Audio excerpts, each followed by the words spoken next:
Hey everybody, it's Charlie from Daily Motor, and today we're starting this video in my garage. And that's because this 2022 Mini Cooper SE is plugged in, charged up, and we're going to head out and see what sort of highway range you can expect here in the real world.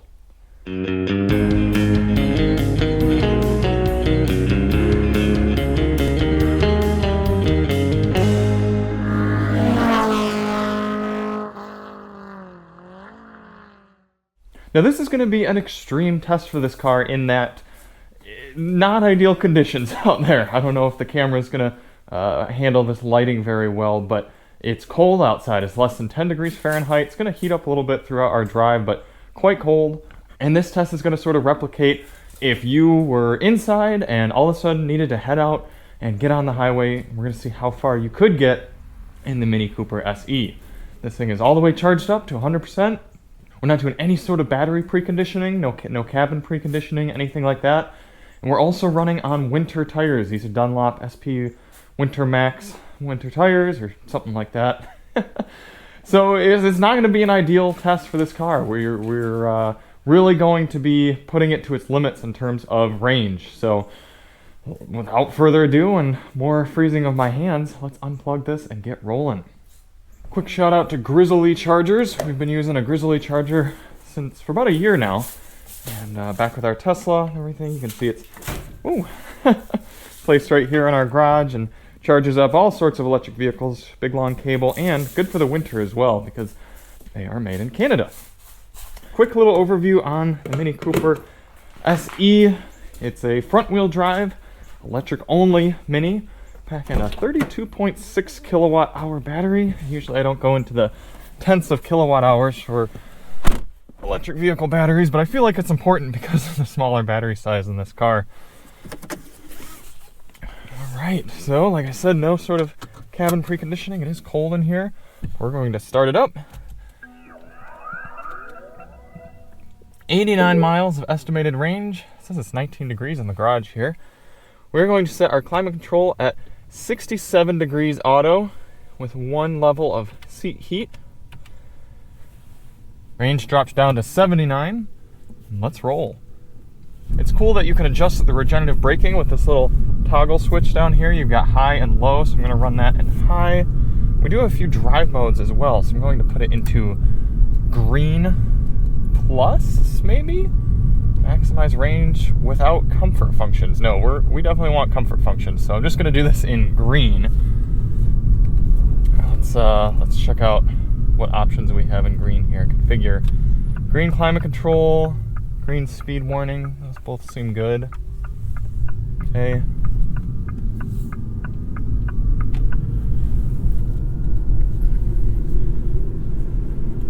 And we're not shooting a ton of videos on this car. We're actually not going to have a DM test drive, so I will share some of my thoughts on the car throughout the test here today, sort of how I feel driving it on the highway, as well as kind of my other thoughts about it. We do have about 2 miles of driving before we get to the highway, so we're going to have to sort of fast forward to there before we get rolling. But a few things to note for this test. As I said, climate control set at, we gotta change this side too, 67 degrees auto for both sides, low auto. I do have my driver's seat heat on 1. Our outside temperature is dropped to this point, 13 degrees Fahrenheit. We'll see how that continues. Also, tire pressures have been set to their door placard, 38 PSI front, 35 PSI rear. And as I said, those are winter tires. And the goal of this test isn't to hypermile. Clearly we're not trying to get the best possible range from this car, but rather a realistic number. If you were to actually have to head out and drive somewhere in your car, in your Mini Cooper SE, and it's 12 degrees Fahrenheit outside, you've got winter tires on, and obviously you want to have some comfort, what can you expect to get? Admittedly, I would like to turn the heated steering wheel on as well, but for the sake of science, I will leave it off.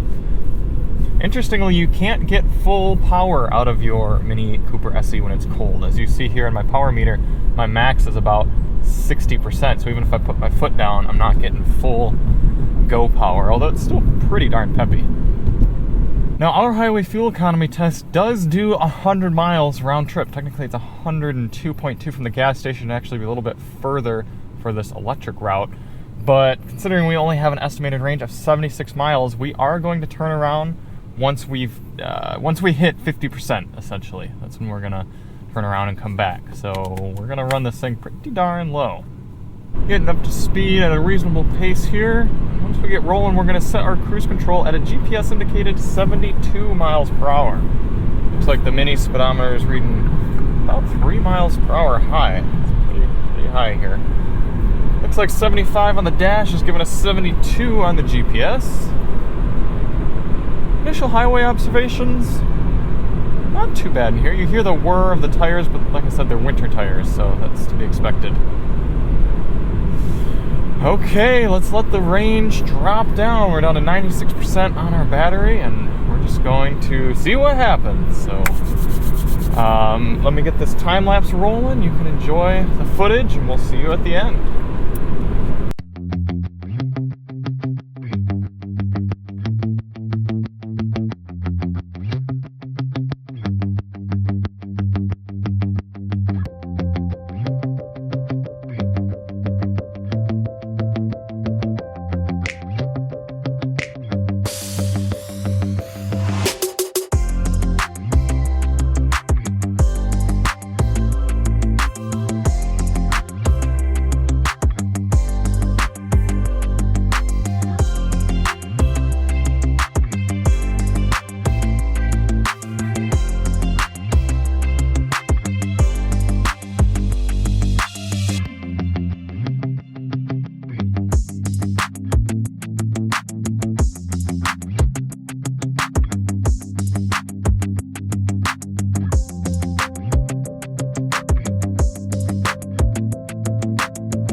Coming into the end of the highway efficiency test here in the Mini Cooper SE.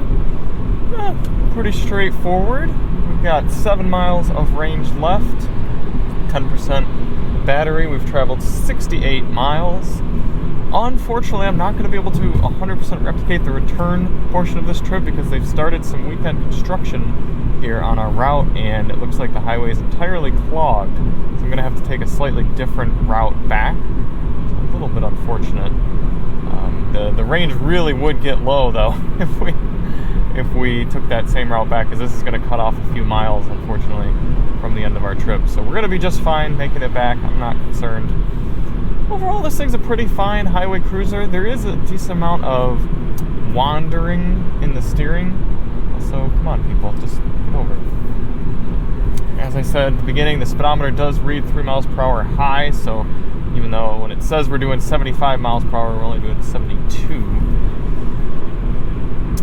What else? Range has been fairly accurate, I suppose. It said about 70, what did it say, 79 miles when we left. It looks like it's going to be about 75 by the time we get back. Yeah, other than that, we're going to get back to the house. I'll turn the camera on one last time just to kind of see what our final figures are when we stop, and then we'll charge back up and see what the calculated numbers are. I will say the trip computer's got us at 2.7 miles per kilowatt hour so far over the test, and our average speed has been 67 miles per hour. Something I do appreciate that you've got in the Mini Cooper SE is one pedal driving, so you truly can just come to a stop without ever pressing the brake pedal, and then the car comes right and holds itself here at the stoplight without using the brake. And it's something that more and more EVs have, but not all of them have, so it's at least worth mentioning.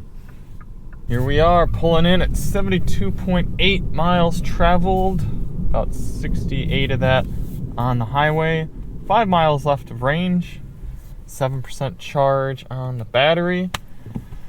All right, interesting stuff.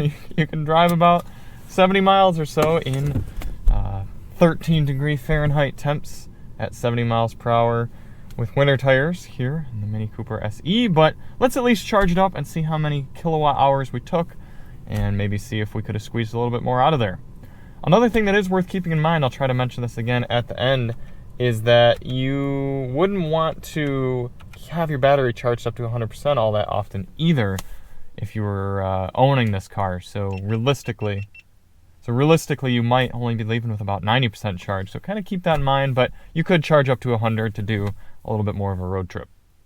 All right, after getting this thing all the way charged up, and after accounting for about a 90% charging loss from level 2 charging, car took 26.92 kilowatt hours to charge back up. So we traveled 72.8 miles divided by 26.92 kilowatt hours, giving us just about 2.7 miles per kilowatt hour.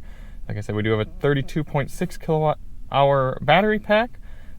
Multiply that by the 2.7, and you're probably going to be able to squeeze out, if you go from 100% charge to absolutely zero, nothing left in the battery, 88 miles according to that calculation, but we'd definitely safely round down to maybe like an 80-mile cruising range.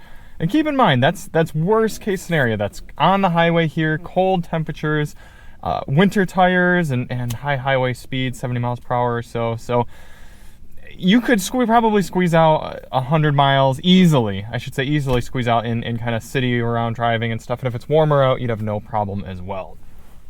So yeah, it's not a fantastic number for a $34,000 car as spec'd like this, but I've actually quite enjoyed driving the Mini Cooper SE around. I do really wish there were more of a justification for us owning a car like this. If you all don't know, we had a Tesla Model Y for a while, and Alyssa, my better half, is a huge EV fan and a Mini fan, so she has enjoyed driving this vehicle around a lot. And it just doesn't quite make sense to have a vehicle, especially one that costs that much, for such a limited use. But I will say, if we had the means, if we were definitely more of an upper tax bracket family, I could seriously consider her getting this car as her daily driver type car, and then us just having another vehicle that we'd use for road trips. Easily doable. And again, if that price point, if the $30,000 to $34,000 minus some rebates for tax incentives and everything, if that wouldn't affect us too much financially, then I could see a lot of appeal to this car. I mean, it's quick, it's very peppy, it's fun to scoot around in. Definitely one of the more fun electric vehicles. So don't completely write the Mini Cooper SE off just because its efficiency isn't fantastic, but at least keep in mind that in these less than ideal weather conditions, it's not going to be fantastic. So thank you all so much for watching, and we'll see you on the next one. I'm Charlie from Daily Motor, and as always, drive on.